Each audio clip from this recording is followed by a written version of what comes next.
ain't America first. So what about Jewish space lasers? Tell us about Jewish space lasers. No, why don't you go talk about Jewish space lasers? And really, why don't you off? How about that? While the Democrats are in Chicago talking about issues and policy and the great things America is and still can be, here's what Donnie Diapers is up to. Following that speech, Trump attacked Shapiro on social media, referring to him as, quote, the highly overrated Jewish governor of Pennsylvania. He went on to add, quote, I have done more for Israel than any person, and it's not even close. Shapiro has done nothing for Israel and never will. Wow. Not only is Trump an anti-Semite, racist, xenophobic, homophobic, misogynistic prick, he's an idiot. And Willie Geist, it's always helpful to your campaign when you attack the governor of a state you desperately need. Yeah, by the way, and identify him as the highly overrated Jewish governor. Yeah. Yeah, this is one of these moments we talk about, guys, where people go, oh, there he goes again. No. Let's stop for a minute. The man who wants to be president again is calling Josh Shapiro a Jewish governor, sending up smoke signals to some of his supporters. And I mean, he's lost his ability, if he ever had it, Caddy, to use innuendo, and now he's just coming out and saying these things absolutely out loud about Josh Shapiro. He's Jewish, so take what he says with a grain of salt. It's staggering. Okay, couple things right off the bat. Trump knows what he's doing. His deteriorating cognitive state aside, this is a dog whistle for a band of white supremacists who couldn't give a shit about Israel. Jews will not replace us! Remember those guys from Charlottesville? Very fine people on both sides. Those were his people, and any insinuation that Trump isn't their leader is a lie. Hail Trump! Hail our people! Hail victory!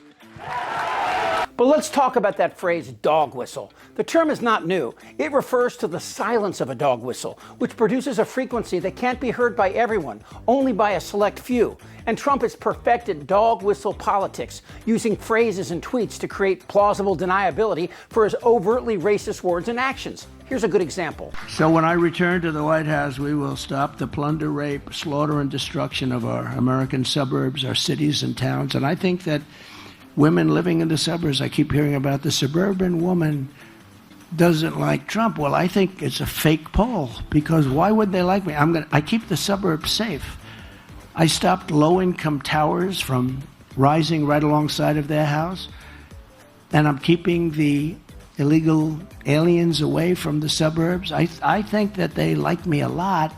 I think it's a lot of fake polls. The phrase suburban woman means white woman, and the towers? I stopped low-income towers from rising right alongside of their house. Trump is referring to the high rises in the inner city projects. And I'm keeping the illegal aliens away from the suburbs. And keeping immigrants out of suburbs? He's not hiding it very well, because the meaning is obvious to everyone. He will protect white women from black men. And Trump's not the first. Remember Jeff Sessions? When he was running for Senate, he used to show Reefer Madness at his fundraisers. It's a movie that implies that if white women smoke pot, they're going to want to sleep with black men. Smoking the soul-destroying reefer, they find a moment's pleasure, but at a terrible price.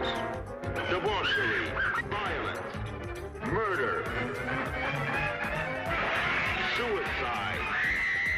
Of course, the real reason Georgia women want to sleep with black men is Jeff Sessions. After obtaining a copy of Michael Bender's new book, Frankly, We Did Win This Election, The Guardian is reporting that during a trip to Europe to mark the 100th anniversary of the end of World War I, Trump told Kelly this, quote, well, Hitler did a lot of good things.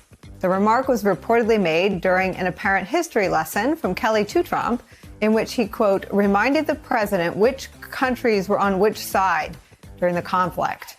According to Bender's sources, Kelly pushed back, with Kelly replying that even if his claim were true, quote, you cannot ever say anything supportive of Adolf Hitler, end quote. In a statement, Trump's spokesperson said this is totally false. President Trump never said this. So who do you believe? A general with an impeccable record and a long career serving Republican presidents? Or this guy? You can do anything. Whatever you want. Grab him by the pussy. Trump's tweet reveals more than just Trump's thick and coarse anti-Semitic views, but it's also an insight into his sickness, his malignant sociopathy. He went on to add, quote, I have done more for Israel than any person, and it's not even close. I don't know, Captain Man-Titties, but I'm thinking Moses did a pretty good job. Since Donald Trump had dinner with avowed white supremacist and Holocaust denier Nick Fuentes, there is an occult element at the high levels of society, and specifically among the Jews. People that are perpetrating the lies and the destruction on the country, they are evildoers. They are people that worship false gods. They are people that practice magic or rituals or whatever. Those people need to be, when we take power, they need to be given the death penalty. First, let me just say that there is no room in the Republican Party for anti-Semitism. Trump is getting closer and closer to discarding the whistle entirely and saying out loud what Project 2025 is preaching. If Trump wins, or more likely if Trump loses and the Supreme Court allows Republican states to change the will of the people with new Trump electors, well, the gloves will come off. Project 2025 will end all protections afforded by civil rights regulations for African Americans. It'll all go away. And the Civil Rights Act, though, let's be clear, created a beast, and that beast has now turned into an anti-white weapon. Yeah, and that's the reality. And so we just need to fundamentally relook at a lot of our civil rights legal regime. And without that, even though I don't think it's sort of the magic bullet, but I think without that, there's limits to the amount of progress we're going to make. But that's just the beginning. LGBT marriage and adoption, gone. No homos will ever be allowed on this church as long as I'm the pastor. And women, listen to this. He signs an executive order removing abortion records from HIPAA privacy regulations and announces a new federal data sharing program so states can monitor women's periods. But how will these pricks attack Jews? Well, no dog whistles there either. Some will say now that I am calling America a Christian nation, and so I am. Some will say that I am advocating Christian nationalism, and so I do. If you don't like our religion, then we don't want you in our country. It's all real, and they're all geared up. In this fake support for Israel, earlier this spring, Trump allowed his supporters to attack Biden by calling him Genocide Joe for Biden's continued support of Israel.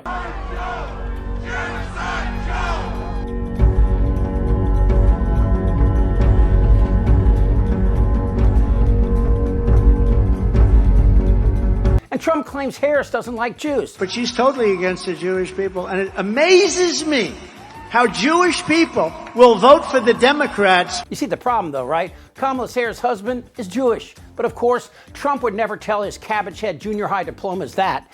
Back in 2016, when David Duke announced his support for Trump, what did Trump say? Not a word, because that's who he is. Trump is David Duke with an orange spray tan. Just say, yes, you're going to vote for David Duke. Oh, well, you're a racist. You know, that's not the fact. You just listen to what he says, and it's common sense. He is saying what all of us have been feeling for a long time. And he is appealing to those voters, whether he's doing it deliberately or not. He's whistling at them and they're hearing it. Yeah. We all know this, that Trump will do anything to win. And if that means sicking his white supremacists on Jews, then that's what he'll do. But here's where Trump fails. By attacking Josh Shapiro, the governor of Pennsylvania, Trump attacks his own self-interest as he battles for the all-important swing state electors. But then again, maybe there's a dog whistle I can't hear. Maybe Trump knows he will lose and is gearing up for a new January 6th on steroids. Maybe we need our own dog whistle that only sane, decent human beings can hear. Tell me if you can hear this. Do something. Did you hear that? Damn right. I'm ready. Let's go. This isn't their Republican Party anymore.